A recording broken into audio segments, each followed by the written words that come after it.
You're listening to the Candid Comms podcast with Rachel Miller. Join me every week for practical advice and inspirational ideas to help you focus on all things internal communication related.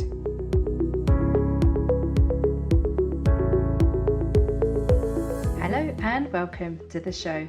On this week's episode, you and I are going to be focusing on repurposing our internal communication. And as ever, you will leave with one thing to know, one thing to do, and one thing to think about. Are you ready? Let's get started. Let's start this week's episode by being really clear what we mean when we think about repurposing. So when I talk about repurposing content in an organization, what I'm looking for here, comms friends, is what are the opportunities to really maximize my internal communication channels and content. So what I'm looking for is how can I use or reuse certain content. Now it's important here, just to be super clear, this isn't about taking the same information and peppering it across multiple channels. That's not what we want, because feedback from employees normally in those sorts of situations is, well, I've already read this content in an email newsletter, I've already read it on the intranet, therefore this isn't for me, I've already seen this, and they just switch off. When you do that, when you just repeat the same content across multiple channels, I find that the quality goes down. And I find this when I audit internal communication inside organizations, or my team audit internal comms, is we find the feedback from employees is, I've already seen this content elsewhere, and it just turns them off, it switches them off from it.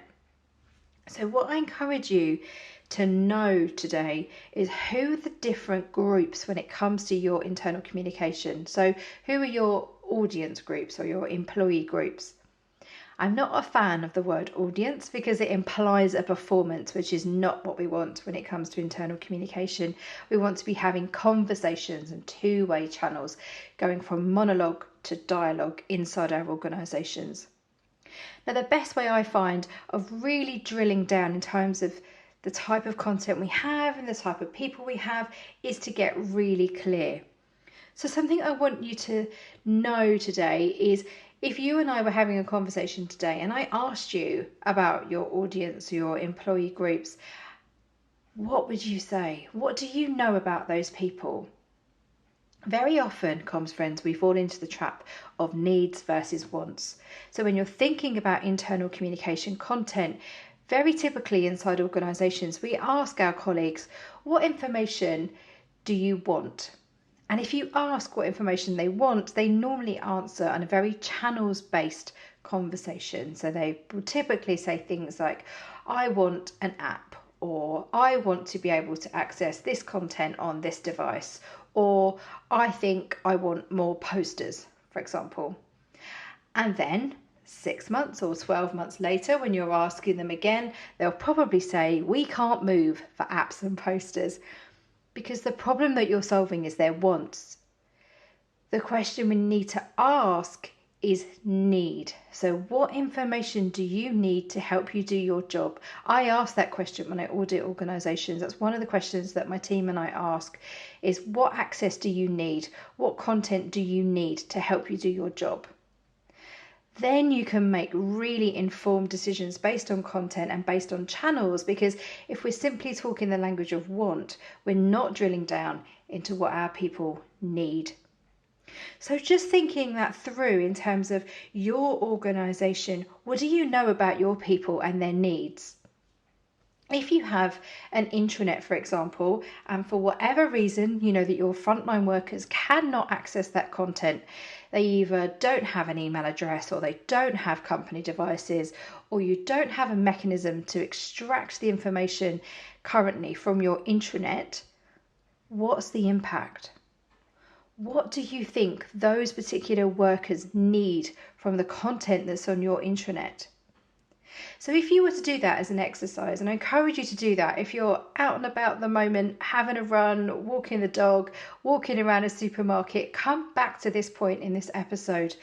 But just think about your employees and what you know about them when it comes to content. So What information do they need to help them do their jobs? Is it the latest sales figures? Is it the latest blurb of your products and services and how they're selling them externally to your customers, for example, your clients? What do they need to have at their fingertips? And then think about your channels. And we'll go into this in a moment, something I want you to do. But just sticking with know for right now, what you need to know is breaking down those groups of employees. So you might decide to do personas, for example, where, and be cautious with this, comms friends, employee personas can be super useful. So you're taking a frontline worker, for example, and you're looking at what information do they need to help them do their job, and where do they get that from? Where do they get it from now? And where are the opportunities? Where are the gaps? And the reason I say we need to be careful is, done well, employee personas can be super useful. Done badly, they can be so generic that they're not useful to anybody. So top tip from me to you, if you are using employee personas, so you're creating a caricature, if you like, you don't have to do a caricature, but you could do, but you're creating a persona around a certain type of employee, then what are their preferences? This is the language of needs here. What are their preferences when it comes to your channels? What do they need and what do they want? How do they access content currently? These sorts of questions are important to know. So top tip from me is get to know people who actually fulfill those personas. So if you've mapped out all of your different types of colleagues, and this is an exercise that actually is in one of my online masterclasses, which is the Internal Communicators Guide to Hybrid Working, which is helping guide internal communicators through the future of work and ways of working and culture. It's available at allthingsic.thinkific.com. The personas exercise is one of the modules within that course. And in particular, what it's encouraging you to do is to map out the different kinds of employees that you have, and then make sure that you know people who are those personas. You have people who are frontline, or you have people who are home workers, or you have people who are in head office and management level, for example, to bring those personas to life. So don't make assumptions. Test this with your colleagues. Ask your employees, is this accurate? Does it make sense? What have I missed? Questions like this are always brilliant to ask as internal communicators. So the second thing for us to focus on today, if we've mapped out that audience, if we've looked at our demographics and we've looked at who do we have inside our organisation and what are their needs and wants when it comes to content, for example, then what I want you to do is dig out your channels matrix if you have one. If you don't have one, I'm going to encourage you to listen back to a show in season 1 about channels where I talked you through how to create a channels matrix, and I'll link to that in the show notes at allthingsic.com/podcast. But look at your channels matrix and think about the opportunities you can have to repurpose your content. So imagine that you and I have just done a virtual town hall, and you have videos of your leaders, either from a conversation that you recorded live of them or a pre-recorded content of your leaders where they were talking about the latest financial results, the latest feedback from customers, and how you're doing in the market, for example. And you've got some excellent content there, really rich content, really great ideas and energy and enthusiasm from your leaders. Now, if your colleagues were on that call, then they would have seen it, hopefully they would have heard it, they would have understood it, and hopefully been really enthused by it. But what about your employees who weren't on that call, who are on shift patterns, or they're not in front of devices, so therefore couldn't dial in and join live? What do you do with that content? Now, you and I know whenever you put anything like this together, the time, money and effort that we invest in creating these sorts of events is pretty vast. So how can you make the most of that content? And this is where your repurposing comes in. So consider this. Could you strip out the audio from the videos and turn it into audio files or podcasts, for example? When you're recording your leaders, if they say certain things that you think are really useful and evergreen, so in other words, they don't date, How could you then repurpose that for an end of year video, for example, or an end of quarter video? So as you are going, make a note, and trust me, your future self will thank you for this. Make a note of the sort of content that you're creating and curating inside your organization, and just bank it in terms of this will be really useful in future. So either strip out audio, turn it into podcasts, or maybe you can create some posters from the content that's been created through the town hall, for example. Could you perhaps create an infographic from the data that was shared during that video and turn it into a really visual poster, which could then maybe be put in your depot areas or the areas where your colleagues go for their rest areas? Think about that. How can you really repurpose that content? So if you know that your frontline workers will not get a chance to see the content in that town hall, but you don't want them to miss out because it was really inspiring or really super useful and valuable, how can you repurpose that content? So when you're looking at your channels matrix, what I want you to do today, comms friends, is look how you can join the dots between them. So don't just think about your channels as individual channels. Think about how well they can collectively work together. Now, this is often missing. Think about your channels in a channel strategy mindset. So you have all of your individual channels, but where are those golden threads between them? How can you share across the channels? There's a top tip for you. One thing that I really like to do within an organization when I'm looking at a set of channels is I want to see how I can signpost between them. So it's not about repeating the same content over and over again, but it might be in my email newsletter, for example, I might say on our enterprise social network, so on Yammer or on Workplace, this week you will find XYZ. Short, sharp, glanceable content. Do not be tempted to repeat the same information over and over again. Also, I want to share with you the importance of ring fencing your channels for their intended purpose. So when you're looking at your channels, and if you're super clear about this particular channel is the go-to place for XYZ, brilliant. Don't be tempted to overload successful channels with information that you think your colleagues should have read elsewhere that they haven't done. So when you're thinking about repurposing content, be really clear. How does this content fit within the purpose of all of my particular channels? Does it muddy the water? The best way to check this is to ask your colleagues, is to check for understanding whether you have an editorial board or an employee forum or an eyes and ears group or comms champions. Ask for feedback. So if you're making tweaks and changes to your channels because you're trying to make them work collectively well together, maybe you're trying to retire a certain one or wean colleagues off a certain channel, or maybe you're trying to really maximize what you've got. Is that working? It might be feeling from your perspective that it's working, but is it resonating for your employees? Do check with them. I wonder whether you're repurposing content inside your organization already. What does that look like for you?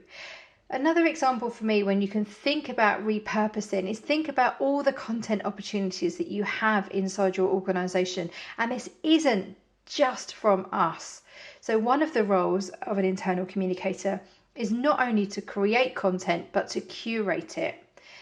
That is such an important role for us. I think I've shared with you before through this podcast how I wrote on my blog back in 2012 on the All Things IC blog, how I saw our roles shifting from content creators to content curators, and I got quite a bit of pushback. Fast forward 8 years and the profession map from the Institute of Internal Communication has got as one of those core 6 areas in the middle the need for us to create and curate internal communication. That curation bit is really important because it's not just us, it's peer-to-peer employee generated content that's happening inside our organizations. So how can you make sure you repurpose that? So how can you make sure that you use it in the very best way? Harness all that energy, harness all those great rich stories and storytelling from your employees. How can you spread it across the organization in a way that feels right? Something I'm going to leave you with before we take a short break is thinking about your employer brand. That's your reputation and promise as an employer. Now, I find this is a really great opportunity for us to think about repurposing content, because if you look at your recruitment site, for example, or your job adverts, what do you say about the organisation? And then think about when people come into your organisation and maybe you're onboarding them or inducting them, what do you say then? I am certain, comms friends, that you will have some amazing content from inside your organisation that you can repurpose for those two different places: employees before they come in and employees when they come in. And all of that is your reputation and promise as an employer. If you say, for example, that you have amazing values and you talk about your ethos of your organisation and how you nurture and guide your employees and how they're so important to you, where's your evidence? It's probably locked away in stories that you've shared for your internal communication. So think about how you could repurpose that for your advocacy schemes or for your recruitment schemes. I'm certain you don't need to reinvent the wheel. You will have a rich variety of content that you can draw on and curate to help you focus on your employer brand. We are going to take a short break, and when we come back, I'm going to leave you with something to think about. See you in a moment.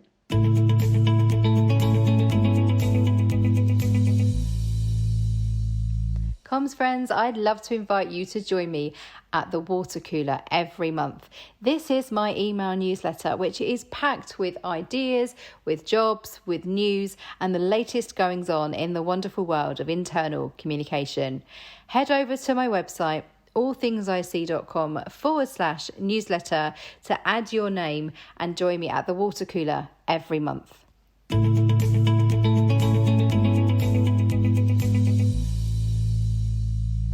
Welcome back. In the final part of today's episode on repurposing our internal communication content, I'm going to share something for you to think about, and it's this. When you are planning your internal communication, think about how else you can use the content that you're going to be creating. So when you're creating a brief, for example, so a brief is when you're having normally a chunky paragraph with, this is what we're planning to do, this is the intention behind it. So let's think of an example. Maybe we want to create a video featuring your chief executive, and we know it's going to be a very informal piece to camera. We know they're going to be outside, we know it's going to be really interesting for our employees, for example, and there's a clearly defined purpose there. So the purpose of this video is they are talking about our financial results in the last 6 months and looking ahead to the next 6 months of the year, for example. Why not think about what else you could get them to record while you're set up? So if you're already looking back and looking ahead, what else is going to be coming up in the next 6 months that you could encourage them to film at the same time? So really what we're doing here, comms friends, is we're repurposing our CEO's time, if you like. So for example, if you have new joiners and maybe you do a weekly message or you do a monthly message for your new starters, why not think about getting your CEO to record a welcome message for those colleagues at the same time while you've got them recording a video about your financial results? Or maybe you've got some awards coming up or recognition coming up, or there's a certain day coming up. Make the most of their time and make the most of your time. So it's not necessarily just repurposing the content, but creating opportunities while you've got them, while you've got that camera rolling. How can you maximize that? Now, if you're super organized, comms friends, and I know that you are, you could encourage your CEO to have different outfits as well. So while you're making the most of having them on camera, I mean, you and I probably would notice details like that more than anybody else if they happen to be wearing the same outfit. But let's just set that aside for a moment. Why not make the most of this opportunity and get them to have a couple of different outfits, a couple of different tops, or depending who they are and how they dress, a different scarf or a different tie or whatever it looks like, to give you the opportunity of the illusion, if you like, of multiple videos. Actually, you and I know that it's one session of filming, but we're maximizing their time and we're maximizing our time. So I encourage you to think ahead. Always think about your brief in terms of what's the purpose of this session that we're going to be doing, and how can I really push it, stretch it, maximize it to make the most of this content. I'm going to share a recommendation with you, and it's for a podcast series that I really like, and it's a lady called Amy Woods, who I met a few years back. We're both part of the Youpreneur community, and Amy is the queen of repurposing. So she runs Content 10x, which is basically how can you take your content and 10x it, or maximize it to the power of 10, to 10 times it. And she's brilliant at that. So she looks at, if you have a podcast, for example, how can you take podcast content and repurpose it into a blog post? Or if you have blog post content, how can you repurpose it into an infographic? Or if you have an infographic, how can you repurpose? The list is endless, right? So Amy Woods is a brilliant person to follow online. If you're interested in learning more about repurposing, in my mind, she is the queen of repurposing, and she's written a great book on it too. So I'll include all of that information in the show notes at allthingsic.com/podcast. So I'm curious to know what you do. Do you repurpose content at the moment? And if not, if it's not something that you've thought about before, could you? I wonder what's top of mind for you as you've been listening to this podcast today. Is this a topic that you've thought about before? Is it something that you've totally nailed? If so, brilliant. I would love to hear from you. If you are an in-house internal communicator and you have a great repurposing content story that you would love to share with your peers, why not write for my blog? You can get in touch with me at allthingsic.com/contact, and you'd be very welcome to get in touch and tell me what you're doing and offer to write a guest post to share your wisdom with your other comms friends. I know for certain that we'd love to hear from you.